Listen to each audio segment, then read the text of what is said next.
Good afternoon, everybody. This is Fago Franklin III with Newsstitched Media. Today, I am joined by CEO of Stratosphere Sports, Krista Stovall. How you doing today? I'm doing good. Thank you for having me.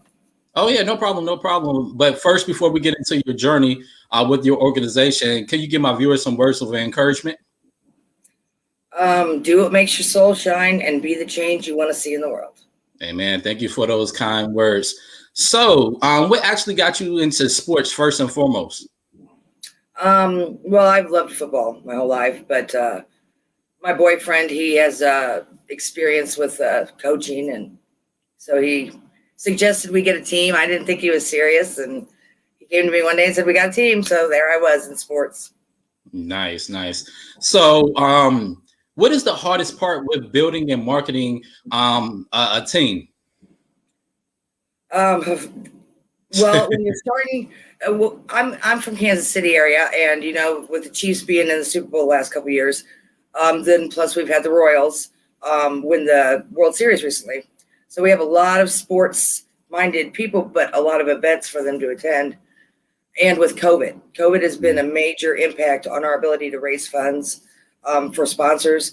Local businesses aren't able to contribute the larger amount of cash awards that they usually do. So we're forced to go with the smaller awards and sponsorship packages. So we're having to come up with funds very creatively. Mm-hmm. So how creative are you coming up with the funds? And how are you adapting with the pandemic, not just as far as your organization, but in daily life activities? Well, as far as my daily life, I try not to let it stop me from doing too much. But of course, I don't want to be the person that makes anybody else sick. So I try to follow the guidelines and social distancing. But I'm pretty much trying to live my life as normal as I possibly can in these times. What is oh, go ahead. I'm sorry. I was just going to say, with the team, it's just been a matter of it's harder to get a venue or a field. The cities we're having problems with social distancing and the county, state, and federal laws as far as what they want us to do as far as full contact. Football, you got to be right in somebody's face. So we're having a hard time. What have you learned about yourself during this pandemic? I know you had stated that you had to find creative ways. So what have you learned about yourself? All in all, you have to believe in yourself, and you have to believe in what you're doing. If you can present something to somebody, and they can see your care and your concern, your compassion for it, and that you believe in it and yourself, they're going to believe in you. They're going to buy you and not so much what you're selling. And that's true in anything, marketing, whether it's a team, whether it's a product, a service. If the person selling it believes in it and loves it, and it's going to sell, and it'd be easier sale.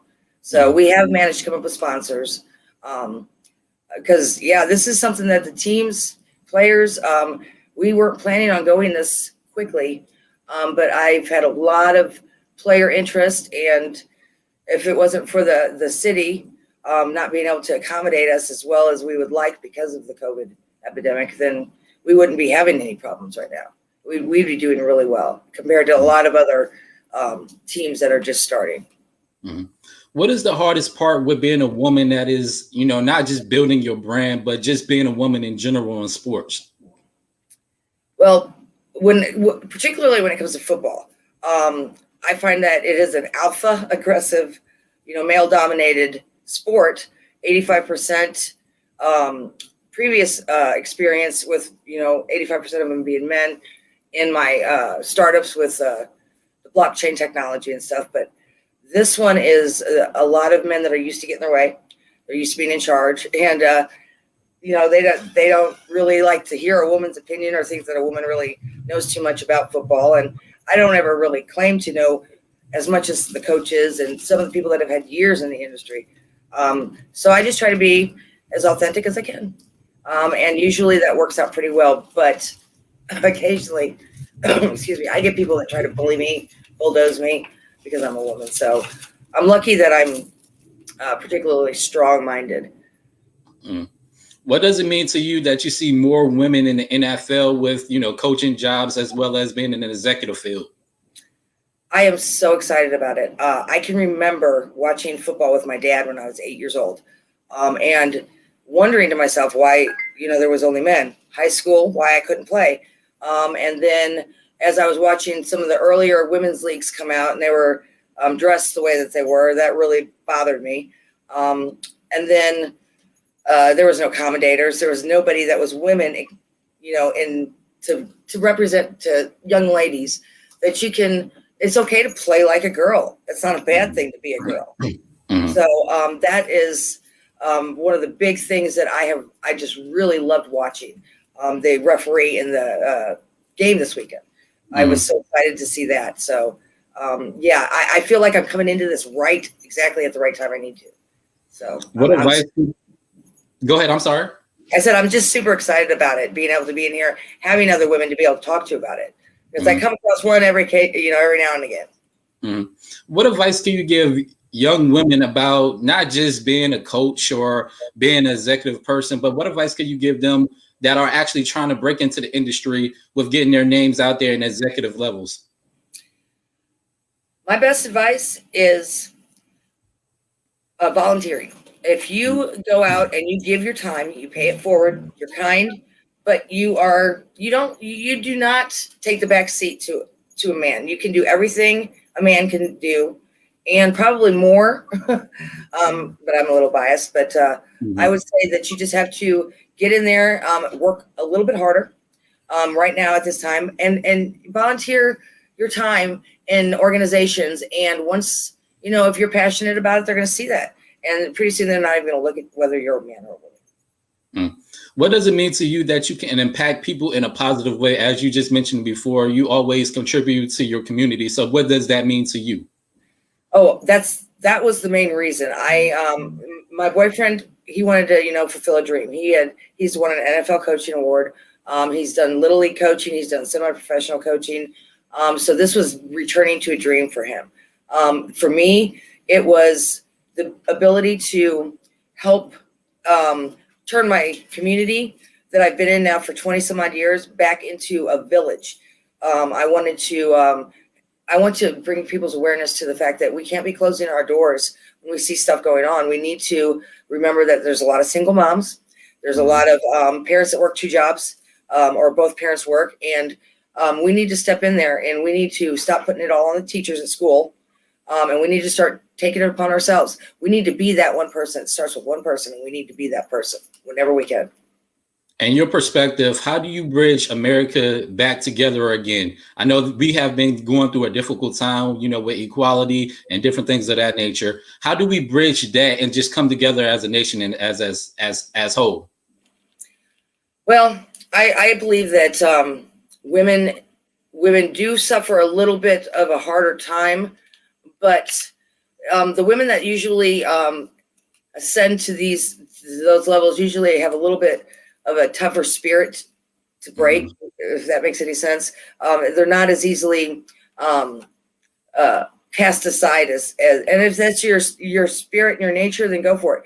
But it's not something that we need to argue about. It's going to happen in time. It's inevitable. I do believe that once we break into the industry, which we have started to do now, I think it's just a matter of time before you start seeing more, and they see we're capable of participating at their level. What are the key factors with building a successful brand? Well, I like for me, when it comes to the team, from a marketing perspective, I like to think of it as a story. For instance, if I'm selling cookies, I'm going to create a story that is going to appeal to whatever target audience I have. So, for instance, grandma's cookies. Everybody has grandma that made cookies, or a mom or somebody. You sell them that memory, and the wording's key. But it's the belief in the product. If you can convince them that you believe in it, and it only works if you do, then you're going to have no problem. So you follow your intuition, do what makes your soul shine, and if you'll be happy doing what you do, and you're going to be able to handle the longer days, particularly as a woman. And you're also going to be a lot more successful doing what makes you happy. So what does a daily day look like for you? I know you are a very busy woman. So what does your days usually look like?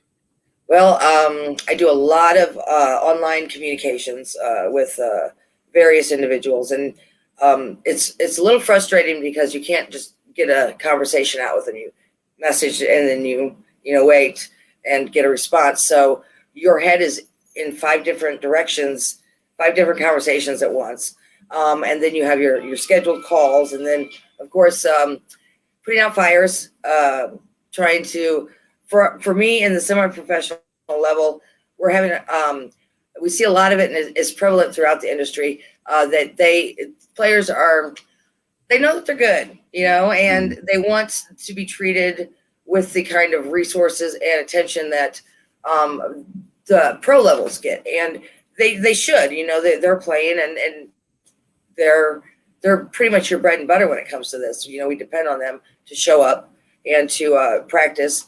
Because at the end of the day, they're putting in a handful of hours a week, whereas I'm putting in pretty much from 7 in the morning until 10, 11 at night. I'm either on the phone, or I'm networking, or I'm dealing with players, recruiting, looking for staff, and then typically I've got a couple other projects going here and there to help out with expenses because of COVID. So yeah, my mind's going racing all the time. So I try, but I like that. It makes a challenge, and I like challenges. As you stated about challenges, you love them. So what is the challenge with having all these different types of social media out here? And what advice could you give people about utilizing and monetizing their social media handles? Okay, well, there's a lot more social media platforms out there than anybody realizes. There's so many outlets. Nowadays, you've got Reddit. I don't know if you're familiar with Medium, but it's a nice outlet. I believe in organic marketing, organic word of mouth networking, and I found that through my networking, I'm able to trade services. I'll do a small project for a company, and in return, they will, whatever they are experts at or specialize in, they will in return do it for me. And so, particularly with the remote work since COVID, I've noticed that there's a lot more people that are willing to give their time in that particular interest. With so many women out of work, I mean, women's workforce has been 60%. I think I heard last year's job rates. I think last month, we created 6,000 in different jobs in America that were, independently created through growth. So a lot of people are wanting to be able to work, but yet, so they're having to volunteer to be able to get their foot in the door. There's a lot of competition out there. So, but as far as that goes, yeah, the platforms, software, get the right software, take some time looking at it. You can get platforms or software that'll post to everything at once, scheduling, automation, AI technology, machine learning. That's a big thing right now. And personally, my brands, I find I do really well if I know my audience and I know exactly what my competitors are doing. So I do a lot of competitor analysis on their sites, their platforms, see what's working for them, what's not working for them, and try to save myself a little bit of money that way. So where can players actually find your organization if they want to actually try out? Well, they can look right now. It's more of an umbrella. We're a team in St. Louis, just outside of St. Louis, the Gateway Blue Jackets, and then we've got Missouri Legion here. We're just outside of Kansas City. They both have Facebook pages.